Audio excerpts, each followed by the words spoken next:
Você aprendeu desde cedo que não deve mentir, que a mentira tem perna curta, que não importa o quão boa essa mentira tenha sido contada ou quantas meias-verdades estejam tentando sustentar essa mentira. A verdade, ela sempre prevalece. E essa ideia, ela sempre esteve impregnada, enraizada na nossa cultura, principalmente na educação de jovens. Basta que a gente evoque aqui um conto bastante conhecido, uma historinha bastante conhecida, que é a do Joãozinho e do Lobo, que tem diferentes versões dependendo do país, dependendo do período também. Mas basicamente é um jovem ali que sempre mente para as pessoas da sua cidadezinha que tem um lobo aos arredores daquela cidade. Obviamente esse lobo nunca aparece, fazendo com que esse jovem caia em descrédito com essa mesma população. Até que chega o fatídico dia em que o lobo de fato dá as caras, ninguém acredita no Joãozinho e ele é brutalmente devorado por esse lobo. E a literatura, ela sempre trabalha com essa ideia da mentira, com essa ideia da verdade. E como eu disse, nós sabemos o quanto a mentira, ela pode ser danosa a nível coletivo. Mas algumas literaturas trabalham de forma magistral a ideia e o poder destrutivo que a mentira tem a nível psicológico e individual. Nós já conversamos aqui no canal sobre o livro Pais e Filhos de Ivan Turgenev, mais precisamente o final daquele livro, que serviu como pano de fundo para que a gente falasse sobre a questão do amor, da realidade e por aí vai. E hoje eu gostaria de evocar outra obra, também célebre, da literatura russa, que é Os Irmãos Karamazov, do nosso querido Fyodor Dostoiévski. E é uma passagem que se encontra bem ali no começo, que vai servir como pano de fundo para que a gente fale sobre a questão da mentira e o poder destrutivo que ela tem a nível individual. De nenhuma forma isso vai estragar a sua experiência com a obra. Espero até que você fique curioso com esse vídeo e empreenda uma leitura neste monumento da literatura russa. Mas a gente precisa apenas se atentar a dois personagens aqui, que é o pai dos personagens principais, o Fyodor Pavlovich Karamazov, e o grande sacerdote, o padre, né, do seminário de onde sai um dos personagens principais, que é o Alyosha, que é o padre Zósima. Eles estão conversando e tem outros personagens que participam dessa mesma conversa, mas o Zósima, por conta da sua sensibilidade, capacidade analítica, ele nota que o Fyodor Pavlovich ele está mentindo compulsivamente sobre si mesmo, sobre as outras pessoas. E ele diz o seguinte: quem mente a si mesmo e ouve as próprias mentiras, chega a um ponto tal que já não distingue qualquer verdade em si nem à sua volta, deixando por isso de se respeitar a si mesmo e aos outros. Ora, sem respeito por todos, o Senhor deixa de amar, e para se divertir e distrair sem amor, entrega-se às paixões e às volúpias grosseiras, atinge um estágio animalesco nos seus vícios e tudo isso provém de estar a mentir permanentemente a si próprio e aos outros. Se você já assistiu meu vídeo, onde eu digo que a escola, que nenhuma escola vai educar o seu filho de forma integral, você provavelmente captou um ponto daquele vídeo onde eu falo sobre um problema que não é necessariamente um problema contemporâneo, mas que tem ganhado força na nossa contemporaneidade, que é a racionalização em cima do erro. Ou seja, hoje em dia as pessoas elas estão perdendo a capacidade de se redimir, de assumir as consequências dos seus atos e, em vez disso, elas estão sustentando uma narrativa que coloca como algo supremo a sua liberdade, mesmo que essa seja a liberdade de cometer erros e prejuízos na vida das outras pessoas. Obviamente que tudo isso advém da mentira, mas a mentira ela provém de um outro lugar, de um outro sofrimento do ser humano que nós poderíamos dizer aqui que é um sofrimento fundamental, talvez o primeiro deles, que é o de nós não sermos deuses.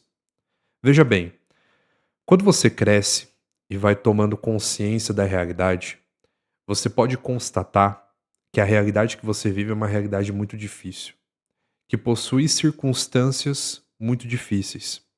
E frente a isso, frente a essa constatação, todo ser humano tem duas possibilidades. A primeira possibilidade é nós olharmos para essa realidade, constatarmos que nós somos muitas vezes impotentes e adotarmos uma postura de humildade frente a essa mesma realidade, a fim de que a gente aprenda um pouco mais sobre ela e, cultivando uma espécie de coragem também, a gente supere certas faces dessa realidade, certas circunstâncias que a torne menos complicada, talvez até um pouco menos difícil. E nós temos a segunda postura. A segunda postura é nós olharmos para a realidade e distorcê-la, para que ela caiba dentro de nós mesmos. Porque quando você mente, quando nós mentimos, quando nós distorcemos a realidade, nós temos a falsa sensação de que nós somos deuses de nós mesmos, o Deus da própria vida. Porque a principal realidade passa a não ser necessariamente a realidade objetiva, fora de nós, mas a realidade interna, a realidade subjetiva, que eu monto com a minha imaginação. E que, por ser, entre aspas, Deus dela, eu posso montá-la como eu quiser, cultivando os cenários mais fantasiosos e ficcionais possíveis, distorcendo as coisas para que eu interprete do meu modo e não como as coisas realmente são.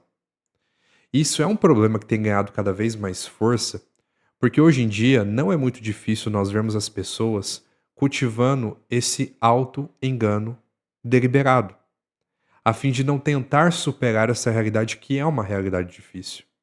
E se você já ouviu falar de Dostoiévski, muito provavelmente também você já ouviu falar de uma outra obra que muito provavelmente nós vamos conversar sobre ela aqui, que é Memórias do Subsolo, Notas do Subsolo, Caderno do Subterrâneo, seja lá como você queira chamar, que trata em partes justamente dessa postura do homem diante da mentira, onde o personagem ali, ele mente compulsivamente para as pessoas, para si mesmo, e ele acaba obtendo um certo deleite, um certo tipo de prazer com a mentira, um certo tipo de prazer com aquilo que é ruim, com o próprio sofrimento. Você provavelmente conhece alguma pessoa que tem o hábito de se lamentar, de chorar as pitangas para você, de se tratar como se fosse uma coitada.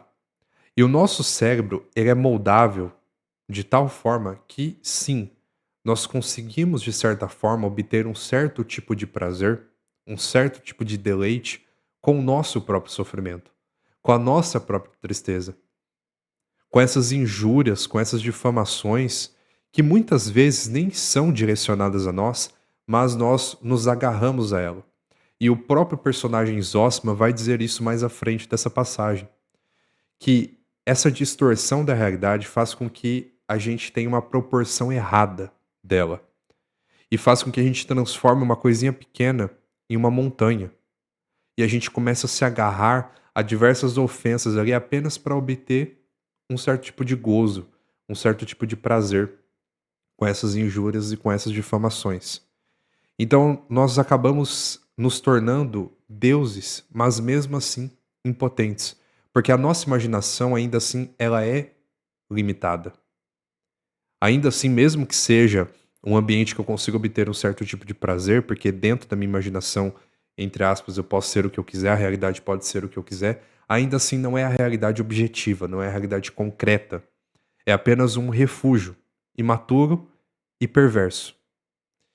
E um dos antídotos para isso é justamente a postura primeira que nós deveríamos ter diante dessa realidade, que é constatar, que é tornar consciente para nós mesmos a nossa impotência diante do mundo, e a partir disso, a partir de uma certa humildade, principalmente da paciência, nós obtermos recursos, sejam eles de ordem psicológica ou financeira, a fim de que a gente supere essa realidade difícil e torne a vida um pouco menos difícil, um pouco menos dolorosa. E para isso nós precisamos de coragem. Para isso nós precisamos de um certo tipo de amor. Amor à realidade, por mais dura que ela seja. Amor até mesmo à própria verdade. Mas nós nos distanciamos dela cada vez que nós vamos cultivando essas pequenas mentiras ou dando valor a meias verdades em prol de um mundo, de uma realidade interna mais confortável, agradável, aconchegante, onde nós não precisamos encarar os fatos como eles são. É claro que quando eu digo isso, eu não digo que toda e qualquer tipo de realidade ou circunstância é passível de ser superada, mas nós só conseguimos sair do lugar a partir dessa mesma postura. E aqui eu gostaria de evocar um poema bastante conhecido de um dos maiores poetas da literatura brasileira, que é o nosso querido Manuel Bandeira, que é o poema Renúncia, que exemplifica muito bem o que a gente está querendo dizer aqui. Abre aspas. Chora de manso e no íntimo. Procura curtir sem queixo o mal que te crucia. O mundo é sem piedade e até riria da tua inconsolável amargura. Só a dor enobrece, é grande e é pura. Aprende a amá-la e a amarás um dia. Então ela será tua alegria e será ela só tua aventura. A vida é vã como a sombra que passa. Sofre sereno de alma sobranceira, sem um grito sequer tua desgraça. Encerra em ti tua tristeza inteira e pede humildemente a Deus que a faça tua doce e constante companheira. Ou seja, esse poema exemplifica até melhor o que nós estamos tratando aqui, o que eu estou tentando exemplificar para vocês. Que é essa postura humilde diante dessa realidade difícil que acaba por tornar essas circunstâncias complicadas em uma espécie de aventura, em uma espécie de brecha, oportunidade para que a gente se aventure nesse desafio e a supere de uma determinada forma, ou de tal forma que essas pequenas tristezas da vida acabam sendo mais passíveis de serem encerradas em nós mesmos e nos tornar companheiros dela. E isso é possível, conforme nós vamos aprendendo não a amar o sofrimento em si, como faz o homem do subsolo, mas amar essa aventura, enxergar essas circunstâncias da vida como uma espécie de missão, como uma espécie de algo a ser superado, a fim de que eu conquiste um pouquinho de ordem, um pouquinho de estabilidade e promova isso na minha vida pessoal. Se você conhece alguém que gosta sobre o assunto, talvez que esteja passando por isso, peço aqui encarecidamente que você envie esse vídeo. Se você gostou, também deixe seu like. Como sempre, vamos continuar aqui o raciocínio dessa mesma ideia aqui embaixo nos comentários. Eu aguardo vocês no próximo vídeo. Um abraço.